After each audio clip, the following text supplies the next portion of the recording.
दिल्ली से सटे हरियाणा के फरीदाबाद जिले में सोमवार देर रात और मंगलवार को हुई बारिश ने शहर को जलमग्न कर दिया। 2 घंटे की मूसलाधार बरसात ने शहर की सड़कों को तालाब में तब्दील कर दिया। आलम ये रहा कि वाहन तो क्या, लोगों का पैदल चलना भी दूभर हो गया।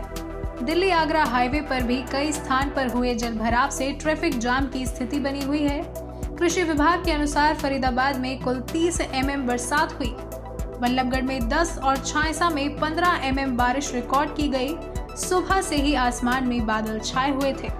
करीब 8 बजे बूंदाबांदी के साथ बारिश शुरू हुई और कुछ ही देर हुई झमाझम बरसात ने सड़कों को तालाब में बदल दिया। इससे जहां सुबह दफ्तर जाने वाले लोगों को भारी दिक्कतों का सामना करना पड़ा, वहीं बरसात ने नगर निगम के दावों की पोल खोल कर रख दी। रुक रुक कर करीब 2 घंटे हुई बरसात से कई इलाकों में जलभराव की समस्या पैदा हो गई। क्षेत्र में पानी निकासी की उचित व्यवस्था नहीं होने के कारण सड़कें एक बार फिर जलभराव से तालाब में तब्दील हो गई। फरीदाबाद शहर औद्योगिक नगरी के नाम से जाना जाता है, लेकिन आज यहाँ सड़कों पर लबालब पानी भरा हुआ है। हम देख सकते हैं, तस्वीरें बयां कर रही हैं कि किस तरीके से लोगों को यहाँ आने जाने में दिक्कतों का सामना करना पड़ रहा है। फरीदाबाद स्मार्ट सिटी है, लेकिन आज यहाँ पर कोई भी फरीदाबाद का स्मार्टनेस नजर नहीं आता है। कोई निकासी की व्यवस्था यहाँ पर प्रशासन की ओर से नहीं की गई है और हम देख सकते हैं कि किस तरीके से लोगों को यहाँ पर दिक्कतों का सामना करना पड़ रहा है। क्या लगा है यहाँ पे निकासी कोई व्यवस्था है नहीं, यहाँ पे नाले है नहीं, यहाँ पे नाली सारी बंद कर रहे हैं। सारे नाले बंद। कितने वर्षों से आप फरीदाबाद में हैं? मैं तो यहाँ से 15-20 सालों से हूँ। मैं हमेशा यही हालत हो जाती है? हाँ, हाल में सब यही हालत हो जाती है यहाँ पे। तो जलभराव की स्थिति में इंडस्ट्री एरिया अछूता नहीं रहा। यहाँ कई इलाकों में जलभराव होने से कंपनियों में काम करने वालों को परेशानी झेलनी पड़ी। उद्योगपतियों का कहना है कि प्रशासन को इस ओर पहले ही ध्यान देना चाहिए था। दर्शकों, आप देख रहे हैं पायनियर हरियाणा। अभी आपने अपनी स्क्रीन पर देखा कि किस तरीके से फरीदाबाद इंडस्ट्रियल एरिया पूरी तरीके से पानी में डूब चुका है। कुछ घंटों की बारिश में पूरी इंडस्ट्रियल एरिया फरीदाबाद जो है वो डूब चुका है। यही जानने के लिए आज हम हैं फरीदाबाद इंडस्ट्री एसोसिएशन के प्रेसिडेंट BR भाटिया जी के साथ। सर, इंडस्ट्रीज पर इसका क्या खास असर पड़ेगा? पानी, बारिश का पानी भरता है तो इसका तो इम्पैक्ट इंडस्ट्री पे रहता ही है, क्योंकि वर्कर्स हमारे आते हैं। सब इंडस्ट्रियल एरिया में सुबह और शाम को वर्कर्स आते हैं, तो वर्कर्स किस हालात में आते हैं ये आप अंदाज़ा लगा सकते हैं। 2-2 फुट पानी खड़ा रहता है कई जगह पे, और पानी गंदा पानी होता ही है। उसमें से लड़के लड़कियाँ वर्कर जो हैं, लेडीज़ आते हैं, पानी से निकल के आते हैं, तो वो इसका दुष्प्रभाव तो रहता है। बीमारी बारिशों के दिनों में बढ़ती हैं इस तरह से, तो ये गलत है। हमारी सरकार से भी ये इच्छाएं हैं कि इसको दूर करें। अभी हम मानते हैं कि हो सकता है सरकार कोरोना कोविड-19 के चक्कर में बिज़ी पड़े हैं, क्योंकि उनकी ड्यूटीज़ पिछले 4-5 महीने से सबकी बदल चुकी हैं। तो लेकिन ये इसका भी ख्याल तो सरकार को ही रखना पड़ेगा। सर, क्या ऐसे मुख्य कारण आप मानते हैं कि जिसकी वजह से पानी की निकासी नहीं हो रही है?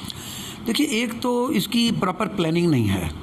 जिस तरह से इंडस्ट्रियल एरिया बना था उसको उन्होंने उस तरह से इतना उम्मीद नहीं लगाई थी कि इतना बड़ा इंडस्ट्रियल एरिया बनेगा, इतनी यहाँ वर्कफोर्स आएगी, इतना सीमेंटेड सारे सड़कें हो जाएंगी, सब कुछ हो जाएगा।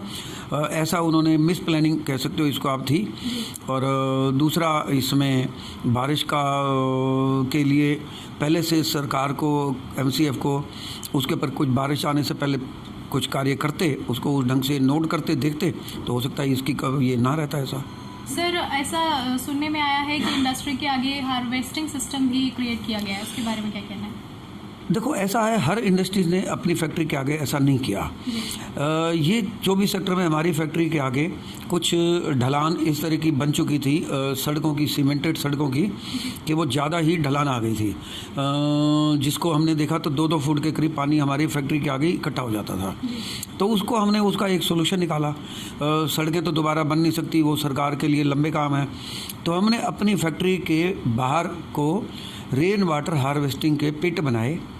11 पिट बनाए, 130 फुट गहरे, 8 इंच डाया के, और प्रॉपर हार्वेस्टिंग का सिस्टम अडॉप्ट किया। इसमें हमारा खर्चा भी काफ़ी हुआ। तो अब ये है कि जो पानी आता है वो कुछ समय के बाद उसमें ज़मीन के अंदर चला जाता है। अगर ये और भी फैक्ट्री वाले लोग अपनी अपनी फैक्ट्री के आगे हमेशा हर काम के लिए सरकार को ब्लेम ना करें और अपना भी कुछ फ़र्ज़ अदा करते हुए इस पानी को अगर सेव करें, तो ये पानी कल को ज़मीन के अंदर हमारे रिजर्व्स में आएगा वही पानी रिजर्व जो होंगे कल को हमें ही काम आने, हमारे ही काम आने, हमारे वर्कर्स के लिए, हमारी फैक्ट्रीज़ के लिए हमारे ही काम आएंगे। वो तो हमारी अगली जनरेशन के लिए हम रिजर्व्स पानी को रिजर्व में रखेंगे, अपने पास काम आएंगे। देखिए, जहाँ तक बात रही पानी के इकट्ठा होने की, हमारा मानना ये है कि ये हर साल होने वाला फिनोमेना है। ऐसा नहीं है कि ये आज पहली बार हो रहा है। कई सालों से हम देखते हैं कि इस दौरान पानी इकट्ठा होता है।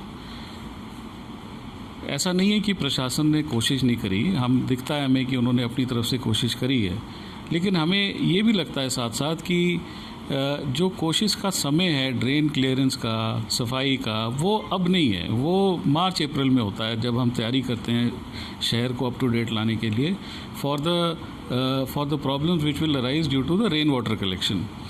इसलिए मुझे ऐसा लगता है कि एक स्कोप है यहाँ पर कि प्रशासन और इंडस्ट्री मिल के एक टीम बनाए कि जिसमें इंडस्ट्री की जो प्रॉब्लम है वो हम खुल के प्रशासन को बताएं और प्रशासन अपनी प्रॉब्लम हमें बताएं, ताकि हम मिल के एक टीम बना के काम करें। देखिए, जैसे प्रेसिडेंट ने बोला कि एक दूसरे पे ब्लेम डाल के कोई फ़ायदा नहीं होता है। सोल्यूशन हमको सबको इकट्ठा मिल के निकालना है, और इंडस्ट्री इसके लिए आगे आके बढ़ के सपोर्ट करने के लिए हमेशा तैयार थी और तैयार भी रहेगी। ये तो सबको मालूम ही है, जोर से एक बार जब बारिश आती है पानी तो हर जगह एकदम भर ही जाता है, बहुत भर जाता है। रास्ते बहुत ज़्यादा बारिश आती है तो निकलने के रास्ते भी नहीं रहते, लोगों की गाड़ियाँ, मोटरसाइकिल, स्कूटर सब ब्लॉक हो जाते हैं, बंद हो जाते हैं। लेकिन इसके ऊपर इतने सालों से हम देख रहे हैं, ऐसे ही देखने में मिलता है हमको ये। और अभी जैसे हमारे यहाँ आप इधर आए हो, आप रेलवे फाटक के पास यहाँ, अभी देखिए यहाँ निकलने को रास्ता नहीं है, बिल्कुल भी आने का जाने का रास्ता नहीं। ठीक है, हम लोग गाड़ी में आ गए, लेबर को आने में, अंदर आने में बहुत दिक्कत होती है, तो एक आध दिन ऐसे होता है, फिर रुक जाता है, फिर बारिश होगी, फिर बंद हो जाता है, फिर चलता है वैसे ही। और लेकिन अब यूज्ड टू हैं सब, उसको उसी के हिसाब से अपने आप को चला रहे हैं, दुनिया को चला रहे हैं।